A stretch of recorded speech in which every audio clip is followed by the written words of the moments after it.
When it comes down to this whole not Sacramento A's business, I just can't help but think.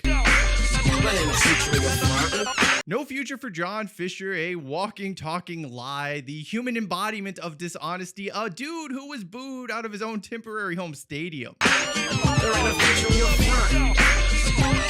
No future for Vivek Ranadive, a man who was unable to get his good, close, personal best friend, however he wants to qualify it as, to not play home games outside of Sacramento next season.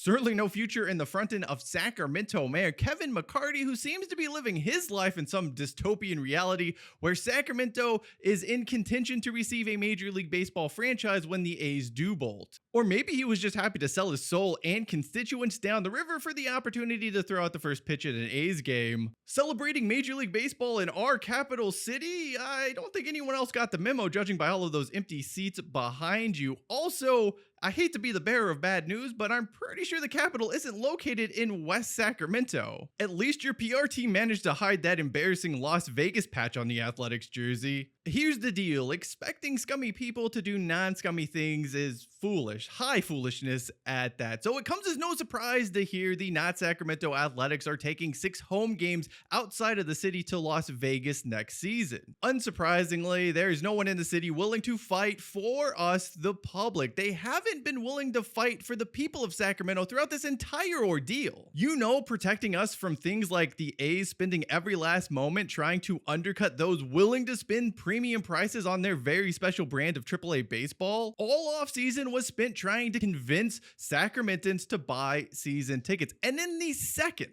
that season started, the Athletics then went out of their way to undercut season ticket holders. Everything from running promotions, offering special prices, 2-for-1 deals, basically ensuring season ticket holders were going to take a bath on their investment, all while lining their own pockets. At this point in time, we already know an individual could have purchased tickets to every single Athletics game in Sacramento this season on the resale market for far less than those season tickets were fetching. Finally, after months of this nonsense, it does appear the fine folks of Sacramento have caught on to this ruse. A ruse. What's a ruse? It's a ruse.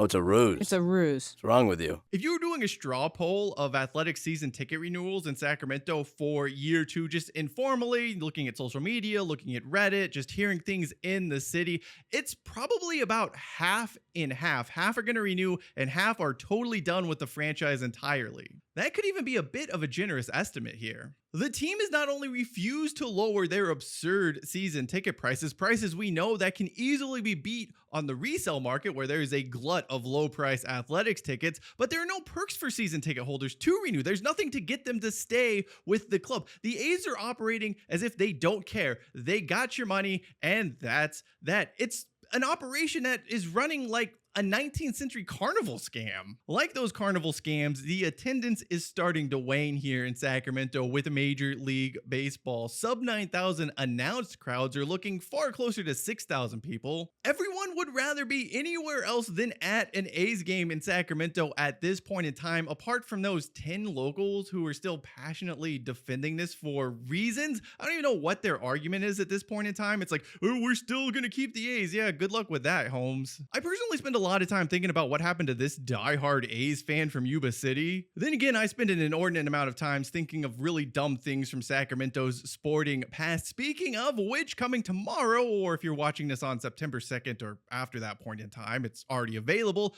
a video on how folks from Sacramento once tried to buy an NFL franchise using a probably definitely non-existent cashier's check. Back to the here and now, this entire episode of Pantomime Theater took a bizarre twist recently when Mayor Kevin McCarty came out and said Sacramento had a realistic shot at landing a Major League Baseball team in the future because of all of the great things happening around the A's right now.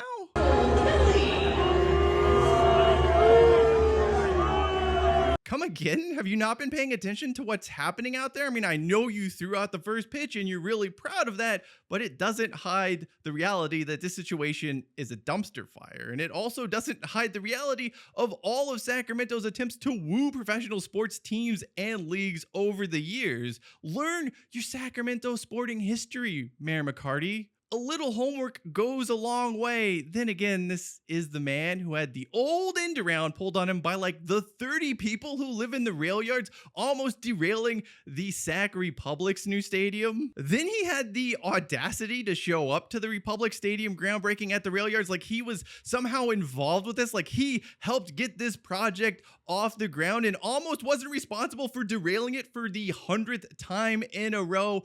Mr. Mayor, open your eyes. You do not have a stadium plan for a Major League Baseball facility. You haven't had one in years upon years upon years. Better yet, if MLB and SAC has anything to do with Vivek Ranadive, we are better off without it. Steer clear, head for calmer waters. Vivek Ranadive, of course, I mean, where do I even begin with this guy? The only person dumb enough to buy WeWork post-pandemic. I mean, yeah, sure, technically it's a merger with an SPAC, but the co-working player hemorrhaging money when he did that. You want to know how he got conned into this? Well, of course, I'm going to tell you right now. Ranadive was conned into this WeWork venture because he had a conversation with their Space Cadet founder, Adam Newman, who was by this point unceremoniously dropped from the company and on the outs with them.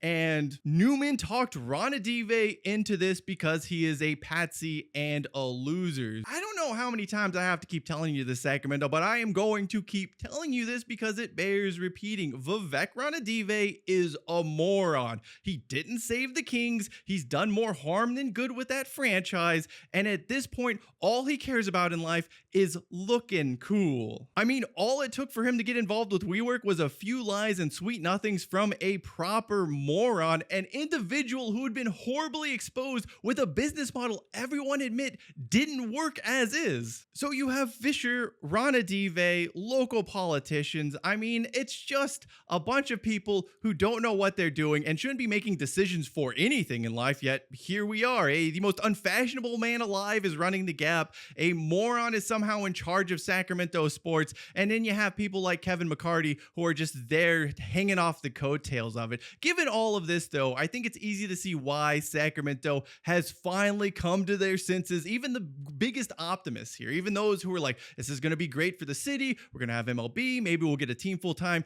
Even they're like looking around going, this isn't exactly what we signed up for. What was supposed to be a boon for the city of trees has given us an experience that has sucked. Every day is a gift. It just doesn't have to be a pair of socks. Yes, technically, Major League Baseball in the city is a gift, but we would have just been better off sharing the one pair of socks between the million, however many of us are living in the greater Sacramento metropolitan area these days, because all Major League Baseball and the Athletics have brought us since coming to town is embarrassment. Not only have they given us a black eye, but they've highlighted the city's many flaws.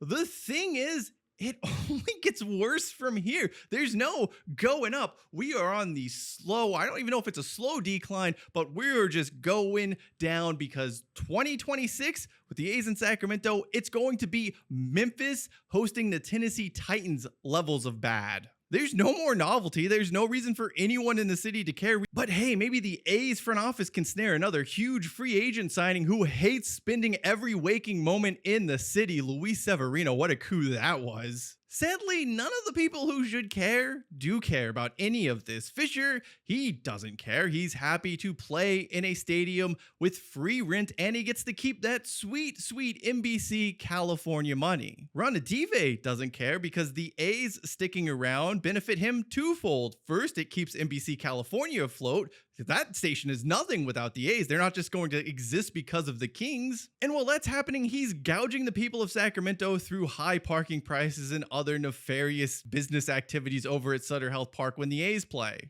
Then you have Mayor McCarty, politicians, the local media, a group who just refuses to hold anyone involved to account despite this really being their jobs, the one thing they are supposed to be doing. Instead, everything's great, everything's wonderful, and maybe if we're lucky, we're gonna get a Major League Baseball team one day. Sure thing, that's a line everyone in the city have trotted out since before I was born and will likely continue to trot out well after I am dead. Sacramento can have every major league sport available in this country. At the very least, it does seem, thankfully, the average Sacramentan is aware and understands just how stupid this whole fiasco is. Progress is progress, even if it moves slower than traffic on Highway 65 these days. You know what? Come on, like, it's 10:30 in the morning. Why is there stop and go traffic on Highway 65 at 10:30, 11 a.m.? You know, I don't want to get off on that tangent. And sometimes traffic like that does have a silver lining. For instance, one day I thought I was going to use Pleasant Grove to cut through to Willerga. I mean, I wasn't going to save any time. There's just going to be less traffic, whatever. But I did stumble across Guys for Lunch, arguably the best damn sandwich in all of Sacramento. So yeah, even something stupid like traffic can provide you with a delicious silver lining. Although, can I be real, that Guys for Lunch secret menu, not really a secret at all. Maybe one day this situation will have its own silver lining, but at the moment, I still can't find that silver lining between the A's running their scam in Sacramento. Not everything's a lesson, Ryan. Sometimes you just fail. The thing is, sports in Sacramento, it's not always bad. Sometimes we pull off a miracle, like having the biggest stars in tennis play in a shopping mall parking lot. It happened, and for that story, check out the video in the upper left-hand corner of your screen. And to understand why, I just think Vivek Ranadive really needs to sell the Sacramento Kings, like right now, video lower left. Until next time, I'm Shine Hollis. This is The Touchback. Thank you for watching, and as always, hashtag take it out for the 25. Okay, well, let's start this party up, right? Kick out that